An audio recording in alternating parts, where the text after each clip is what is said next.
Hey, everybody, and welcome to another Press Enterprise High School football video podcast. Off to a great start. I am sports editor Tim Hare, and we have hit a low point. We have I Mitch don't know. Rupert. I'm pretty tall. I'm like 6'1". 0 for 2 already. Mitch Rupert from the Williamsport Sun-Gazette. He's going to be here in my home talking about high school football. Pretty sure it's my house, too. Well, You know, it's I've lived here like 7 years. Well, but I also live here. You don't clean though. Fair point. I won't fight that. I promise at some point we will talk about football. Maybe. But thank you for coming from the chair over there to the table. Well, you know, it was a long. Well, not only did I come from the chair, I Yeah. had to go to the basement to get a new shirt because I was wearing the shirt. See, I'm going to cut you off with this. I was wearing the same shirt I wore yesterday You dirtbag. when I went to get a haircut because you know dirtbag. my hair gets cut short, and you don't want all the new little hairs to ruin that day's shirt. So, clean shirt. Riveting. Yeah, absolutely. So first of all, Award-winning stuff. we're both professional journalists. We're going to see Southern Columbia tonight. Now, I have only seen Hughesville one time. I was there. Right. I think a lot of people look at this as Southern's just going to blow them out because that's the expectation usually whenever Southern plays. That's a fair expectation. What do you think happens tonight? Here's what I think. Hughesville is the hottest team in District 4 right now. I'd agree with that. They've got wins over Montoursville and Loyalsock in the last, I think, 3 weeks. 2 wins over, no, 1 win over Loyalsock, a win over Montoursville. Yeah, they lost, I think, 14-0. And a 14-0 game with Loyalsock. They remind me very much of Montoursville at this point last year. Really good defense, really good weapons on offense, and everything's just kind of coming together at the right time. On the flip side, Southern Columbia is the best team in District 4. Yes. And I think that's kind of the trump card over being the hottest team right now. That being said, I think we're going to see... I told Terry the Barber this today. I think we're going to see a half of good football. I think so, too. I think it's a one-touchdown game, or Yeah. maybe even tied at the half. Right. And then I think we'll see a little bit of separation. The thing I like with Hughesville, they play really good defense. I really like Alex Welch.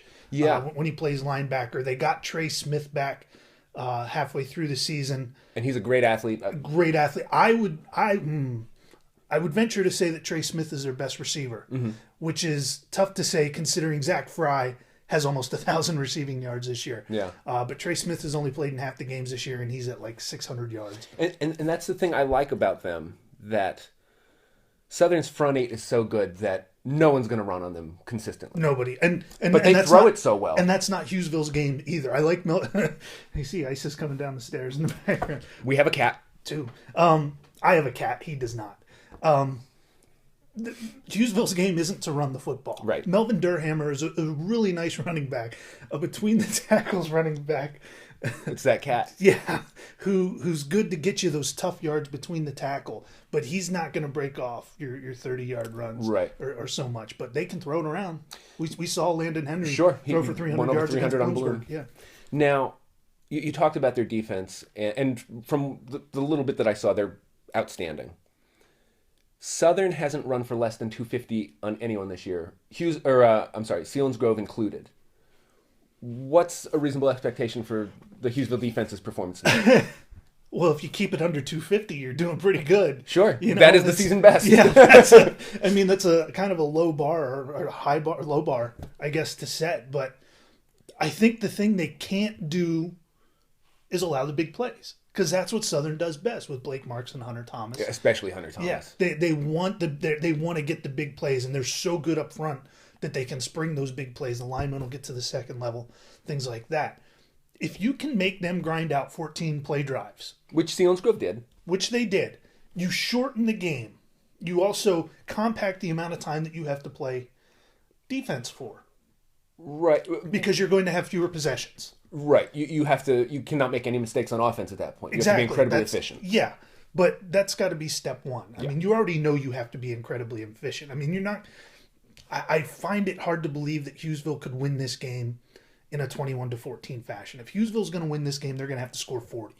Oh, yeah. They're going to have to open it up. Which I think is very plausible. I'm not saying it's likely, but I think it's absolutely plausible. Right. If there are, say, 10 different outcomes for this game, Yeah. that's probably the least likely outcome, Yes, but yes, it is possible. Yeah, but I think if we're talking about 10 possible outcomes in this game, I think 6 of them are Southern Columbia winning by the mercy rule. Yeah, And oh, that's no that's no knock on Hughesville and Yeah, not being at this level. I mean, what Dan Tucker has done at Hughesville in the last 2 years has been nothing short of remarkable. And he told me at District 4 Media Day this year, after they played Southern last year, Jim Roth came up to him and said, "You guys are played far different than any Hughesville team we've played in the last 4 or 5 years or whatever it's been. Yeah. You're going to get tough physical football from Hughesville." So if we're talking about 10 possible scenarios, 6 are probably mercy rule games. Maybe 2 are Hughesville wins. And then the other 2 are probably just comfortable Southern Columbia wins. Yeah. Now, I talked with George Curry last night, and I think everyone knows, his situation, not a good one. He's been in pretty poor health all season. But what strikes me whenever I talk to him is, no matter what state his health is, the sense of humor. He's got a sharp wit about him. He is always a treat to talk to. He really is. And here's the question: like, have you ever seen the guys that they go on to Jeopardy and they do the Saturday Night Live Alex Trebek impression? Have you ever felt the need to do a George Curry impression to George's face? Yeah. I mean, anyone who knows George has a George impression. Everybody's got a George impression. Yeah. And most of them are pretty good. Yeah. Now, I've got to ask you, but keeping in mind that this is a PG-rated podcast, if you can share podcast appropriate one of your favorite George Curry stories. Well, one of my favorite stories is the year Brant Quick ran for like 2,000 yards. Yeah. Which was what, 2004? Yeah, and they went to the East Final, lost to Manheim Central, who went on to win the state title. Great game, too. Every week, Brant would run for 200 yards, and you'd ask George about him, and George every week would just go, "God gave that kid the right last name." Every week you'd get that from George. My lasting memory of George is the first time I ever interviewed him, which was at a Wyoming area game. 01? It would have been 03. Okay. 02 was the first time I covered Berwick, which would have been the Darrell Blackman game where he ran 350 yards that year. And then in a playoff game, I think that was 02. And then Andy Decker had like 20 tackles against Dallas. Yeah. But the next year they played a regular season game against Wyoming area. And that was the year Frank Jankowski got hurt and they only went like 5-5. They won the game. I think it was 21-20 when the Wyoming area kicker missed an extra point late in the game. And he missed the extra point because it was rushed. He would switch from a football cleat to a kicking shoe that had a flat toe on it because he was a straight-on kicker. And it was the first time I ever interviewed George, and my question must have been about 2 minutes long. I just rambled. I was Michael Scott, hoping to find a point at somewhere in my incoherent rambling. And when I finished, he just looked at me and he's like, "What are you asking me about?" And Scott Dudinsky was there with me, and he tried to clarify what I was asking. What I was asking about was did he think Wyoming area was rushed and trying to kick the extra point? Yeah. That's always my lasting memory. Like he looked at me like I was an idiot for good purpose. He did not suffer fools. No. Does not suffer fools. No. I have 2. I know I shared one with you from last week. I covered the Berwick Coughlin game. And George now has the headset microphone, so he can amplify his voice. And, I say to him, "George, I like the microphone." He goes, "Well, I missed yelling at the kids." And that's typical George. It really is. The other one was I covered the Big 33 game in 2002 when he coached and Decker played. And Pennsylvania's just blowing Ohio out. Mm-hmm. And at one point, there's a punt from Ohio that just goes, astray. And it's coming towards the sideline. And there was a photographer, I think, from the Pittsburgh Post-Gazette who wasn't paying attention. At the last second, he puts a hand out to try to catch the thing, and he doesn't. He bobbles it. And George comes walking briskly down the side and goes, "Hey, that's why you fair catch!" And George took every football game seriously. He still does. So the fact that he was joking during a Big 33 game, that kind of surprised. But that's great. Yeah. That's classic George. Now, I've got to ask you, my assistant editor, Dan Riley, was your previous roommate. Mm-hmm. I am your current roommate. Who is the better roommate? Dan Riley, by far. That is surprising. Was the better roommate. That is surprising. The best. The thing was, Dan, there was only one night a week where we were home at the same time because, we both work second shift and different schedules. And that one night a week, Dan would spend the day in his room playing Madden on PlayStation 3, or so he says. I'm pretty sure he was playing Madden. I don't know. But yeah, he'd come down to eat lunch. He'd come down to eat dinner, and he'd spend the rest of the day in his room. You sleep on the couch. So, I do. Yeah. Just a little window into the interior life of... It's such a glamorous lifestyle. Print journalism. Print journalism. Speaking of which... Yes! Okay, so we had to delay this podcast for like 5 minutes because Mitch was like giggling. Because I told you the story about... so I'm out at a bar, and I see someone who walks in wearing like a media credential around their neck. So I think I got into this job because I'm very curious about people and their stories. So I just walk up to the guy. I'm like, okay, I've got to know what's. And he starts telling me that he works for the Press Enterprise, which I've never seen. I've worked there 15 years. I had never seen him, but I was so in awe over his unflappability, like he'd been caught and he knew it and I knew it.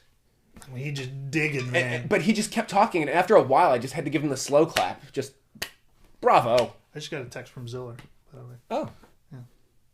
Did she quit? Oh, let's hope so. Okay, so we have $10 bets that we do. She was just in the library all day, FML. Riveting again. This is why she isn't on the podcast. She's not as fun as us. She's been on once. Yeah. She got the most views of any video we've ever done. For good reason. She's... Yeah. So we do these $10 bets. The fair bet was a good bet. The fair bet was... Mitch at the Bloomsburg Fair bet me $10 that I would not get a henna tattoo on my lower back. And the other part of the bet was that anytime someone asked to see it, I had to show them. And he didn't know what it was before he got it. Right. Yeah. Which led to me being at a wedding and someone saying, hey, let's see that tattoo. And I have to lift up my suit coat. And that bet cost me $25, and it was the best $25 I've ever spent. It was pretty funny. So I'm going to bet you $10 right now. We're going to do the exit to the podcast. As I do it, I need you to sing the chorus to the song Africa by Toto. I'm prepared, because I knew he was going to ask this. Have you been doing vocal warm-ups? Do I have to sing the falsetto part, or can I just do the harmony? No, you have to do the falsetto. Oh, crap. So anyway, that has been the Press Enterprise High School Football Video Podcast. If you liked what you saw, please go to pressenterpriseonline.com. Gonna take a lot to take me away from... I can't do that. There's nothing that 100 men on Mars could ever do. That's awful. I'm so sorry. This might be the last Press Enterprise High School Football Video Podcast, but go to pressenterpriseonline.com to check out our stuff. Check Mitch out in the Sun Gazette. And until next week, when we hopefully have a better guest who can sing a little better, I am Tim Hare. This is Mitch Rupert, and we will see you next week. No.